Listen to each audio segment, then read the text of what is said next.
जय हिंद प्यारे साथियों। आज की इस वीडियो में हम लोग फ्रेंड्स क्या करेंगे, एक बहुत बड़े कवि के बारे में पढ़ने वाले हैं जो कि हमारे ही राज्य के हैं, जिनका नाम है रामधारी सिंह दिनकर। इनके लिए एक गाना भी है, क्या है? जियो हो बिहार के लाला, जियो तू हजार साला। अब लोग सुनिएगा, बहुत अच्छा गाना है जो कि भोजपुरी में ही है, बट हम लोग तो भोजपुरी समाज से बिलोंग करते हैं, तो मतलब अश्लील गाना नहीं है जिसमें कि शर्म वाली बात है, इसलिए आप लोग सुनिएगा जरूर। सभी के साथ भी सुन सकते हैं आप लोग, ठीक है। खैर हटाइए। ये जो बिहार के आन बान शान बोल सकते हैं आप, बिहार के राष्ट्र कवि थे, बिहार के नहीं भारत के पूरे राष्ट्र कवि थे, जो कि अपना राज्य बिहार से थे। हम लोग को गर्व होता है जो हमारे राज्य से भी एक कवि राष्ट्र कवि बने हैं, जिनका नाम था क्या? रामधारी सिंह दिनकर, जो कि सिमरिया के बेगूसराय जिला के रहने वाले थे और उनका राज्य तो बिहार था, आपको पता ही है। चलिए उनके बारे में जानते हैं। इनको राष्ट्र कवि के नाम से जाना जाता है, रामधारी सिंह दिनकर को। इनके द्वारा जो कविता लिखा गया है उस कविता का नाम है जनतंत्र का जन्म। क्या नाम है? जनतंत्र का जन्म, ठीक है। जनतंत्र का जन्म कविता के लेखक कौन है? तो रामधारी सिंह दिनकर। इनका जो जन्म होता है 13 सितंबर 1908 को सिमरिया गांव के बेगूसराय जिला और राज्य बिहार में होता है, ठीक है। अब देखिए इनकी जो मृत्यु हो जाता है 24 अप्रैल 1974 को हो जाता है। उनकी माँ का नाम मनरूप देवी होता है। पूछेगा आपसे एग्जाम में, बताइए रामधारी सिंह दिनकर के माता जी का नाम क्या था या माता का नाम क्या था? तो मनरूप देवी। पिताजी का नाम रवि सिंह। उनको ना ज्ञानपीठ पुरस्कार भी मिल चुका है। उनकी एक रचना थी उर्वशी पर उनको ज्ञानपीठ पुरस्कार मिल चुका है। 30 के दशक में कविता लिखना शुरू किए थे। 30 के दशक मतलब जब वो 30 साल के थे तब से वो क्या किए थे? दशक मतलब होता है 30 और 40 के बीच का, समझ गए। इतने उम्र में कविता लिखना शुरू किए थे और वह एक आगे चल करके राष्ट्र कवि के रूप में उभरे थे, ठीक है। वह छायावाद के प्रमुख कवि थे। भारतेंदु के समय के ही माना जाता है इनको, ठीक है, शागिर्द माना जाता है। और इनसे क्वेश्चन आपके बोर्ड के एग्जाम में पूछा अगर जाता है तो इससे पूछा जाएगा लेखक परिचय से, ठीक है। अब हम लोग क्या करते हैं, इनके द्वारा जो जनतंत्र का जन्म कविता लिखा गया है उसका एक्सप्लेनेशन लाइन बाय लाइन समझने की कोशिश करते हैं। आइए हम लोग क्या करते हैं, स्टार्ट करते हैं। बुक ले लिए, अब सुनिएगा ध्यान से। सदियों की ठंडी बुझी रात सुगबुगा उठी। सदियों मतलब पुराने जमाने के ठंडी बुझी आग बुझ गया था जनता के अंदर, वो क्या है अब फिर से सुगबुगा उठी है, मतलब जग गई है। मिट्टी सोने का ताज पहन इठलाती है। मिट्टी जो है अब लग रहा है सोने का ताज पहन ली है, मुकुट पहन के इठलाती है, अकड़ दिखाती है। दोहरा समय के रथ का घघरनाद सुनो, सिंहासन खाली करो जनता आती है। दोहरा दो राह मतलब रास्ता दो समय के रथ का। समय किसी का नहीं होता है, उसके रथ का रास्ता तो देना पड़ेगा।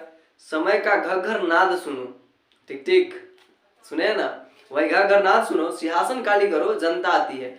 अब जनता चुप नहीं रहने वाली है, जनता आ रही है। बोला जा रहा है देश के नेताओं को, अब सिंहासन खाली करो जनता आती है, ठीक है। जनता हाँ मिट्टी की अबोध मूरत, वही हम जानते हैं जो जनता क्या है, मिट्टी की अबोध मूरत, जिसको कोई समझ ही नहीं है। जारे पले की कसक सदा सहने वाली, जारा हो पाला हो उसकी कसक मतलब कि क्या उसको बोला जाता है, पीड़ा, सदा सहने वाली, हमेशा सहने वाला। जब अंग अंग में लगे सांप से चूस रहे हो, ठंड के कारण लग रहा होता है उनका शरीर चुसा रहा हो इस टाइप से, तब भी न मुंह खोल दर्द कहने वाली। ही जनता भैया ऐसा है जो अपना दर्द भी किसी को नहीं बोलती है, ठीक है। क्या कर सकता है, आज का सरकार ही ऐसा है। जनता हाँ लंबी बड़ी जीव की वही कसम, जनता सचमुच ही बड़ी वेदना सहती है। जनता क्या है, बड़ी लंबी जीव वाली है, वही कसम, जनता सचमुच बड़ी वेदना सहती है। जनता मतलब पब्लिक क्या करता है, बड़ी वेदना बहुत पीड़ा सहती है, ठीक है। वैसे नेताओं को हम थू बोलते हैं, थू, जो इस प्रकार की हरकत करते हैं। बताइए, सभी नेता वैसे नहीं होते हैं, बस कुछ ऐसे होते हैं जिसके कारण देश हो राज्य हो बर्बाद हो जाता है। जो ठीक मगर आखिर इस पर जनमत क्या है, अगर सब कुछ अगर ठीक है तो इस पर जनमत मतलब लोगों का इस पर मत मतलब विचार क्या है प्रश्न गूढ़ जनता इस पर क्या कहती है। इस प्रश्न पर गूढ़ मतलब होता है रहस्य, उस पर जनता क्या जवाब देती है। मानो जनता हो फूल जिसे एहसास नहीं। जनता फूल है, क्या है, फूल है जिसको कोई एहसास नहीं। जब चाहो तब उतार सजा लो दोनों में, अथवा कोई दुधमुही जिसे बहलाने के लिए जंतर मंतर सीमित उचार खिलौने। जनता कोई दुधमुही बच्ची नहीं है जिसको दूध पिला दो वो चुप हो जाएगा, अब वो चुप रहने वाली नहीं है। या चार खिलौने ला के दे दो वो खेल में व्यस्त रह के खुश रह जाएगा, ऐसा अब नहीं है, जनता अब चुप नहीं रहेगा।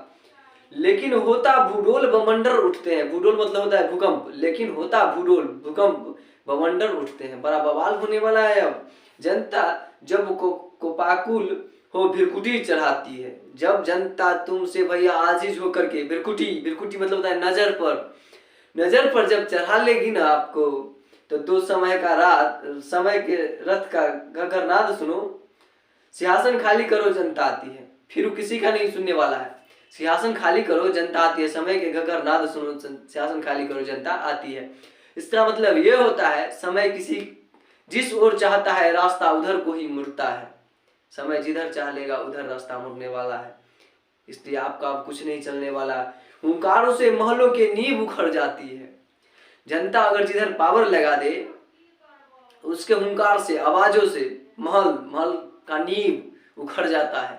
नींव मतलब होता है क्या, मतलब घर बनाने से पहले जो पिलर गाड़ा जाता है उसी को नींव बोलते हैं, ठीक है।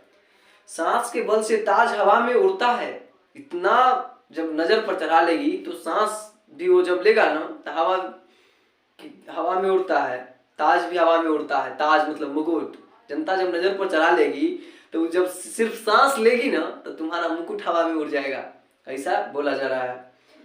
वह जिधर चाहती काल उधर ही मुड़ता है। जनता जिधर चाह जाएगी ना उधर काल मतलब होता है समय, उधर ही मुड़ता है, उधर मुड़ जाता है। अब तो शताब्दियों सहस्त्राब्द का अंधकार, मतलब अब तो सालों का अंधकार अब क्या होने वाला है, खत्म होना है। बीता गवाच अंबर के दहके जाते हैं, अब सब खत्म होने वाला है। यह और कोई नहीं जनता के स्वप्न अजय चीरते तमीर का बख्श उमर आते हैं। अब लग रहा है दिन अच्छे आने वाले हैं, जनता का सपना पूरा होने वाला है। सबसे विराट जनतंत्र जगत का आप पहुंचा। और सबसे विराट मतलब खतरनाक जनतंत्र मतलब जिसमें जनता का शासन हो, जगत में आ पहुंचा है, आ गया है। 30 कोटि हित सिंहासन तैयार करो। क्या बोला गया है, 30 कोटि मतलब 30 करोड़ के लिए अब सिंहासन तैयार करो, मतलब बनाना। अभिषेक राजा का नहीं प्रजा का है। अब अभिषेक मतलब किसी भी राज्य या देश के जो राजा होते हैं उनका राज्य अभिषेक किया जाता है, ठीक है। मुकुट लगा के, चंदन लगा के सारा कार्यभार संभाला जाता है, जो आप संभालिए इस देश को, राज्य को। लेकिन अब आपको राजा को अभिषेक नहीं होगा, राज्य अभिषेक अब जनता का होगा। 30 करोड़ 30 कोटि, ठीक है, सिंहासन तैयार करने के लिए राजा को बोला जाता है। उसके बाद आरती लिए तू किसे ढूंढत है मूर्ख। आरती लेकर के तू किसको ढूंढता है मूर्ख। मंदिर राजप्रसादों में तहखानों में, देवता कहीं सड़कों पर गिट्टी तोड़ रहे हैं, देवता मिलेंगे खेत में खलिहानों में। देवता कहीं सड़क पर गिट्टी तोड़ रहे हैं, तुमको देवता कहाँ मिलेंगे मालूम है, देवता मिलेंगे तुमको खेत और खलिहानों में। फावड़े और हल राजदंड बनाने को धूसरता सोने से श्रृंगार सजाती है। फावड़ा मतलब होता है मतलब कि काटने वाला, और राजदंड हथौड़ा होता है बनाने वाला। धूसरता मतलब मट मैलापन, सोने सा श्रृंगार सजाती है। दो राह समय का घघरनाद सुनो, सिंहासन खाली करो जनता आती है। इससे हमको यही सीखने को मिलता है, जो जनता को जो शुरू से ही दबाते जा रहा है सरकार, वो अब दबने वाली नहीं है। अब जनता भी जागरूक हो रही है, अब सरकार का मनमानी नहीं चलने वाला है। अमेरिका में आज भी जाकर के देख लीजिए, वहाँ सैलरी सिर्फ बहुत, जो राष्ट्रपति होते हैं उसका सैलरी उस लेवल का होता है जिससे उसका भरण पोषण ओनली फॉर परिवार का होता है। लेकिन हमारे यहाँ ऐसा नहीं है। इंडिया में जो राष्ट्रपति है खुद समझते हैं फर्स्ट व्यक्ति होते हैं, ठीक है। आई होप आप लोग को समझ में आया होगा। बोर्ड के एग्जाम में इससे क्वेश्चन पूछे जाते हैं, और लेखक परिचय से पूछे तो आपको तो पहले ही ऑलरेडी बता चुके हैं, और एक्सप्लेनेशन से अगर पूछे तो 5 मार्क्स में पूछेगा। तो आप लोग को आई होप क्लियर हो गया होगा। मिलते हैं नेक्स्ट वीडियो में, तब तक के लिए जय हिंद, बाय।